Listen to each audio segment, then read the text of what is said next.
में बढ़ती bond yield सोने पर भारी पड़ी है।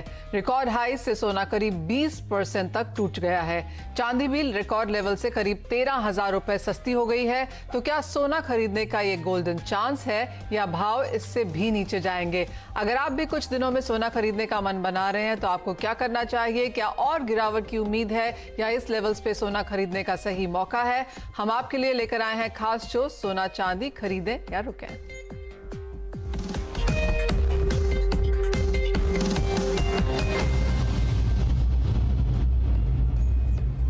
सोने चांदी में आपकी स्ट्रैटेजी बनाने के लिए हमारे साथ जुड़े हैं एक्सिस सिक्योरिटीज के सुनील कटके, पोपले ग्रुप के राजीव पोपले एंड पीएनजी ज्वेलर्स के सौरभ गाडगिल। आप सभी का कार्यक्रम में स्वागत है। सुनील, सबसे पहले आपसे जानना चाहेंगे, जिस तरह की गिरावट सोने में हमने आते हुए देखी है, पिछले 2 हफ्ते में 6.5% गिर चुका है। इस साल में अब तक करीबन 11% की गिरावट है और अपने ऑल टाइम हाई से करीबन 20% सोना फिसल चुका है। अब इन करंट लेवल्स पे एक तो क्या फंडामेंटल्स आप देखते हैं, क्योंकि जिस तरह से डॉलर में बढ़त है, इकोनॉमिक रिकवरी जोर पकड़ी है, बॉन्ड यील्ड्स में तेजी है, उन सब का इंपैक्ट यहां पर सोने में है।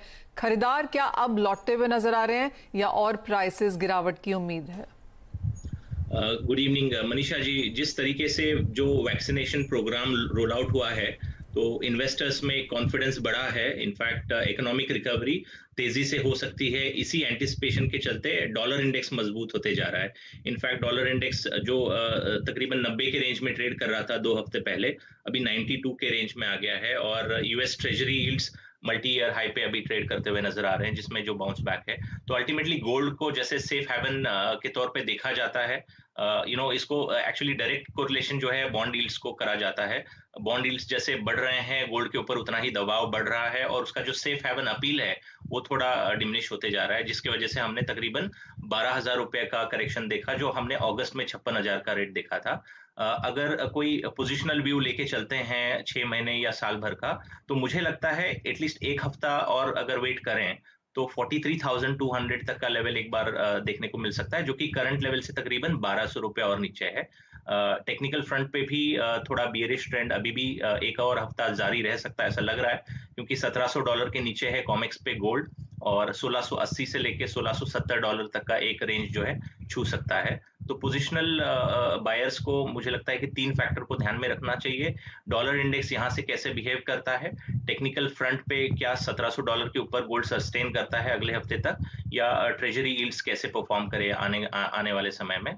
तो 43,200 का रेंज जो है मुझे लगता है इन्वेस्टर्स के लिए एक सही एंट्री लेवल देखा जा सकता है। ऑलराइट, यानी कि 44,000 के नीचे के स्तर यहाँ पर देखने को आपको मिलेंगे और अगर आप इन्वेस्टर हैं तो आपको वहां पर खरीदना चाहिए।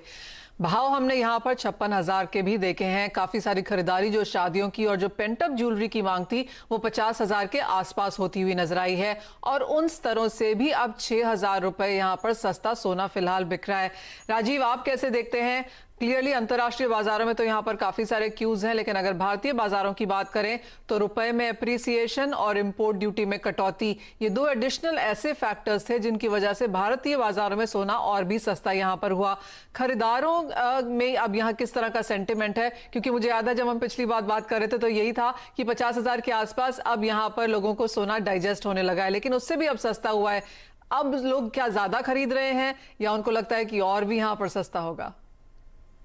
यस मनीष, ऑफ कोर्स ये रेट काफी लुक्रेटिव है इंडियन कंज्यूमर के लिए एंड एक प्लेजेंट सरप्राइज करके आई है, बिकॉज कंज्यूमर्स ने अभी मन बना ली थी शॉपिंग के लिए, बिकॉज काफी पोस्टपोनमेंट ऑफ परचेज जैसे हमें देखा है due to the economic scenario and covid move of course. But अब जब कंज्यूमर्स आ रहे हैं स्टोर में and having a good price, तो उनकी परचेज कन्वर्जन इमीडिएट हो रही है। So there is no more waiting because it's a very lucrative price. उन्होंने 50,000 के ऊपर की प्राइस देखी है।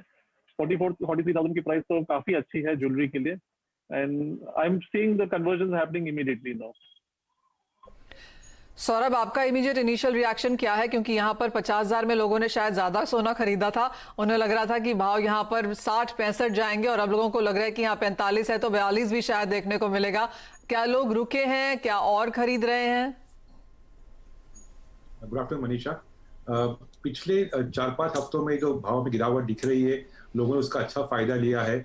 47-48 जब भाव आया था तो बहुत डिमांड थी, लोगों में एक क्रेज थी कि ये प्राइस में अपनी शॉपिंग लॉक कर दे। लेकिन जैसे भाव 45 के आसपास आया और उसके नीचे गया है, मुझे लगता है लोगों में थोड़ा अभी डर है कि भाव नीचे और जा सकता है। और मीडिया में बहुत से आर्टिकल अभी आ रहे हैं कि गोल्ड कैन टच 42-41,000। तो थोड़ा चलते people now in wait and watch mode में। जो इन्वेस्टमेंट डिमांड थी, जो थोड़ा लोगों में मार्च एंड में कवर करना था, वो डिमांड पूरी हो चुकी है। वेडिंग शॉपिंग मुझे लगता है लोग अब थोड़ा वेट एंड वॉच करने वाले हैं, क्योंकि भाव में थोड़ी और गिरावट आ सकती है। बहुत से फैक्टर्स है जिसके कारण गोल्ड और थोड़ा नीचे आ सकता है, ऐसा लोगों को लग रहा है। और ओवरऑल मार्केट में डिमांड अच्छी है, और जो लोगों ने ऊपर के भाव में खरीदी किया था, उनके लिए ये अच्छी अपॉर्चुनिटी स्क्वायर अप करने के लिए, एक अच्छी एवरेज प्राइस करने के लिए। तो कंज्यूमर में डिमांड है, लेकिन मेरे हिसाब से थोड़ी ये अगले 10 दिन डिमांड थोड़ी सॉफ्ट रहेगी, क्योंकि अभी ट्रेंड क्लियर नहीं आ रहा है कि इससे आगे गोल्ड और नीचे आ सकता है या ऊपर वापस एक बार रैली दिखाएगा। सौरभ, तो किस तरह के लोग फिलहाल यहाँ पर खरीदारी कर रहे हैं? क्योंकि जो पेंट अप डिमांड थी वो क्लियरली ज्वेलरी के लिए थी, शादियां जिनके घरों में थी उनकी तरफ से खरीदारी हमने ऊपरी स्तरों पर भी आते हुए देखी थी। जो लोग अब खरीद रहे हैं, क्या वो अभी भी ज्वेलरी है या वो इन्वेस्टमेंट बाइंग है?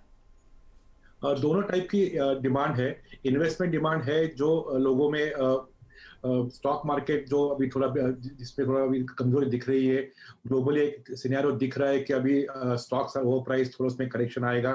तो वो क्लास है जो जिनको सेफ्टी अभी ज़्यादा इंपॉर्टेंट है, वो लोग सोने में उनके हिसाब से इन्वेस्टमेंट कर रहे हैं, भले वो कॉइन्स हो, गोल्ड बार्स हो।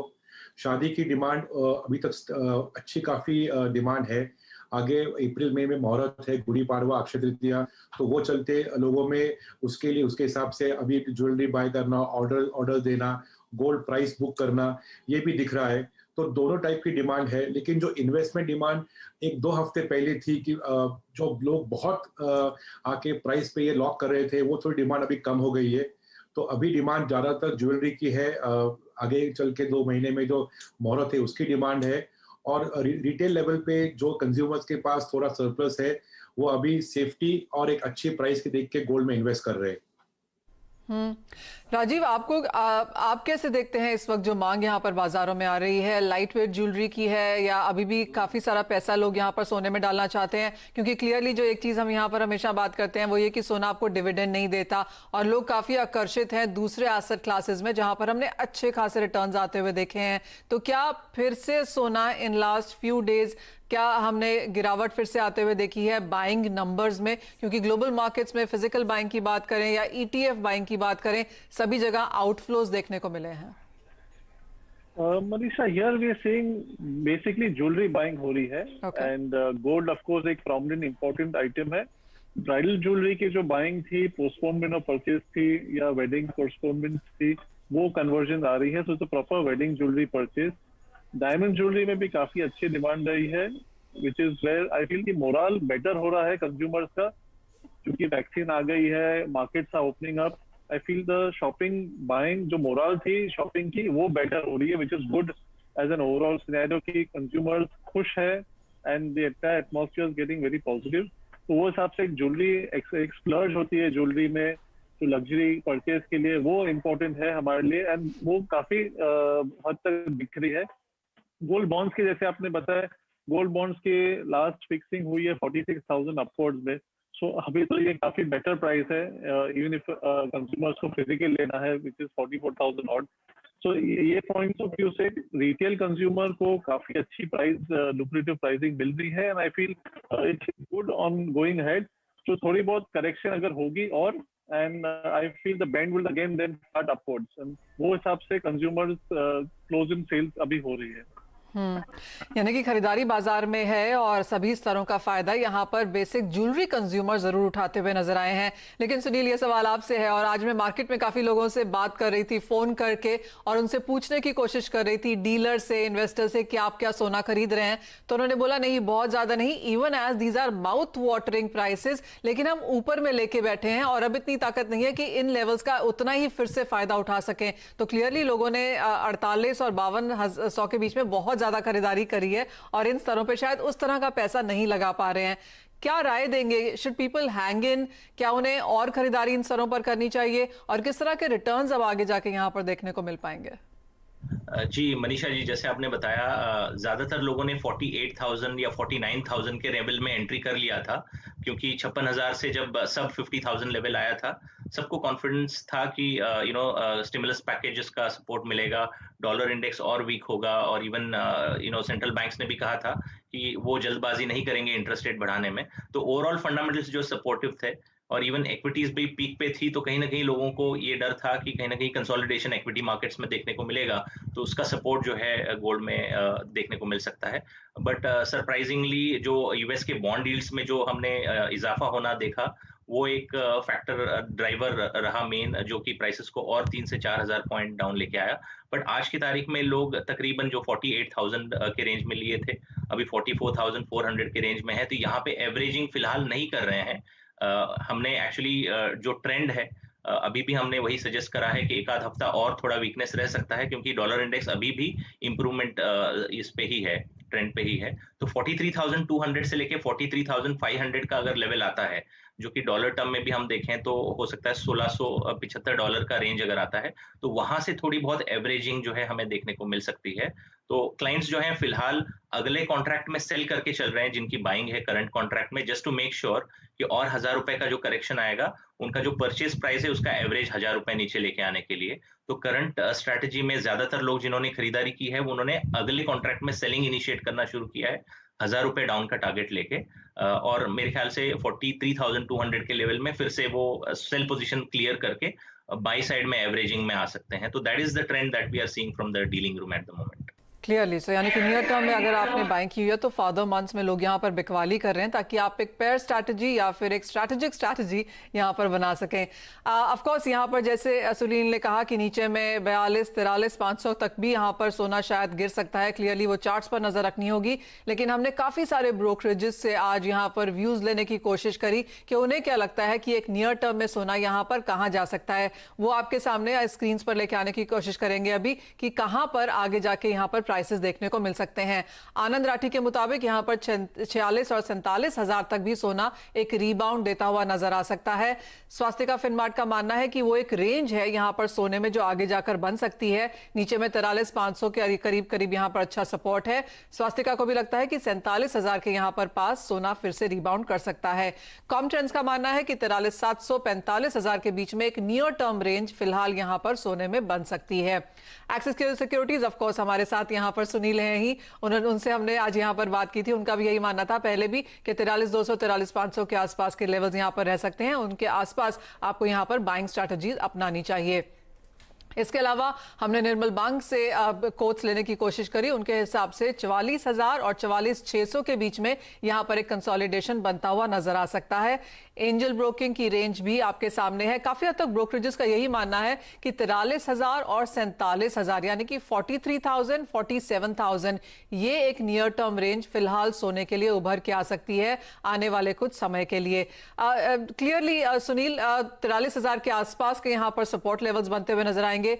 47,000 के आसपास का यहां पर रीबाउंड है। लेकिन जब इस साल की हमने शुरुआत की थी और पिछले साल क्योंकि हम 28-30% के गेन्स देख चुके हैं, आपको लगता है फिर वो बेहतर लेवल्स यहां पर देखने को मिलेंगे? क्योंकि क्लियरली बाजार में कोई यहां पर 55,000 जैसी बात अब यहां नहीं कर रहा, लेकिन किस तरह का रीबाउंड नियर टर्म में अगले क्वार्टर तक में यहां पर बनता हुआ नजर आएगा? जी मनीषा जी, मुझे लगता है लॉन्ग टर्म फंडामेंटल्स अभी भी पॉजिटिव है, बिकॉज सेंट्रल बैंक्स अभी भी इंटरेस्ट रेट्स को थोड़ा कंट्रोल करने के इसमें रहेंगे। और इवन अगर हम देखें तो इन्फ्लेशन भी 2% के आसपास ड्राइव करने की कोशिश रहेगी। तो मुझे लगता है ये शॉर्ट टर्म कंसोलिडेशन है। और अगर 3 महीने का पर्सपेक्टिव देखें तो मैं भी सहमत हूं कि 47,000 से लेके 48,000 तक का लेवल जो है फिर से हमें देखने को मिल सकता है, क्योंकि ये अट्रैक्टिव प्राइसेस हैं। यहाँ से 500,000 रुपए और अगर नीचे आता है तो बहुत ही बढ़िया एक डाइवर्सिफिकेशन के तौर पे भी इंस्टीट्यूशन जो है अपना AUM है जो पार्टली यहाँ पे पार्क करने की कोशिश करेंगे, क्योंकि आइडियली इंस्टीट्यूशंस भी वेट कर रहे थे कि एक अच्छा रेट मिले उनको, सो दैट अपना फंड एलोकेट करें। और जिन्होंने भी 56,000 के रेंज में लिक्विडेट किया है उनके लिए एक री एंट्री का अच्छा मौका है। तो 1 या 2 ट्रिगर जो है मार्केट अवेट कर रहा है, और अगर 1 या 2 ट्रिगर मार्केट में मिल जाते हैं तो मुझे लगता है कि 1 या 2 दिन में भी वो 2-3 हज़ार पॉइंट का जंप जो है देखने को मिल सकता है गोल्ड में। तो यहाँ से डाउनसाइड लिमिटेड है 1000-1200 पॉइंट का, और अपसाइड मुझे लगता है 4000 या 5000 पॉइंट का देखने को मिल सकता है।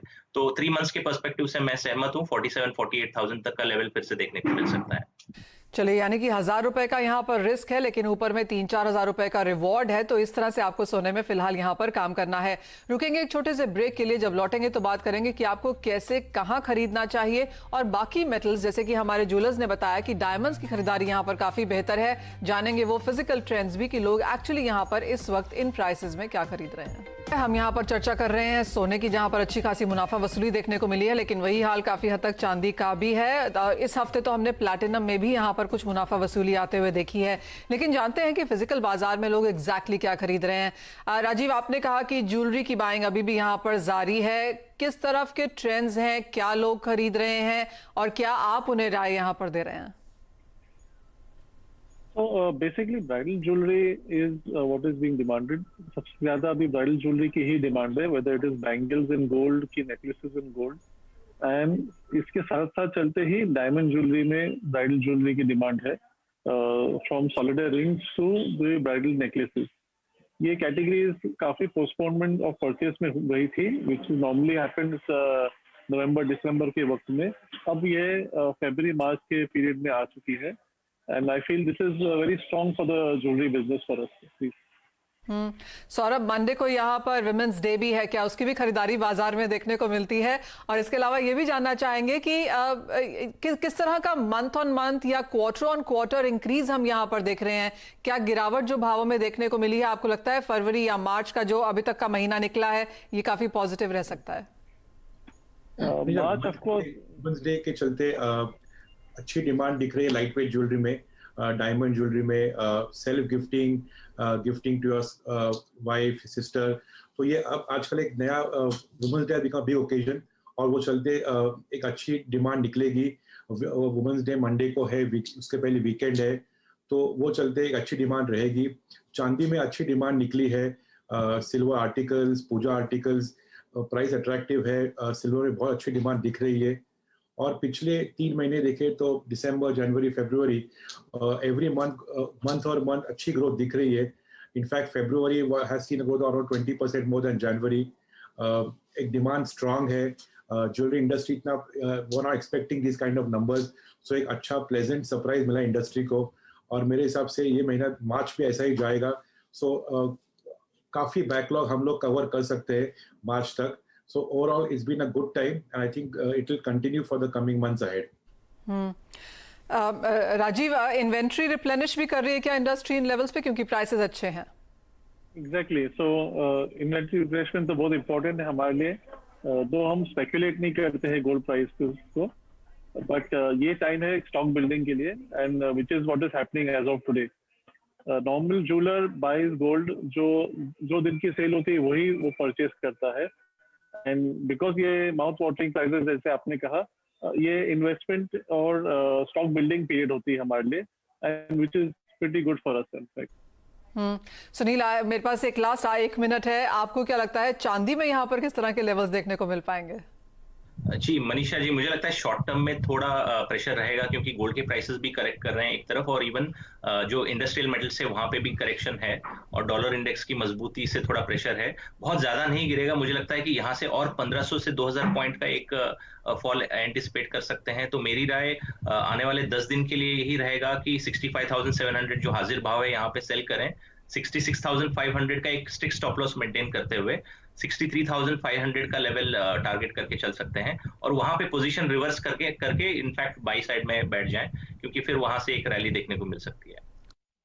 यानी कि बहुत छोटा सा यहाँ से रिस्क है नीचे की तरफ, लेकिन आपको यहाँ पर खरीदारी करके काम करना है। इन्वेस्टर्स को स्पेशली ये लेवल्स शायद अच्छे खासे उनको यूज में करने चाहिए। बहुत शुक्रिया सुनील, राजीव, सौरभ हमारे साथ आज जुड़ने के लिए, और वो आधा घंटा हमें बताने के लिए कि बाजार में क्या हो रहा है, क्या आपको करना चाहिए। ये काफी एक हेल्पिंग हमारे लिए कॉन्वर्सेशन और हमारे व्यूअर्स के लिए भी रही है। बहुत शुक्रिया हमारे साथ समय निकालने के लिए। इसी के साथ मुझे भी दीजिए इजाजत, लेकिन आप देखते रहिए CNBC आवाज।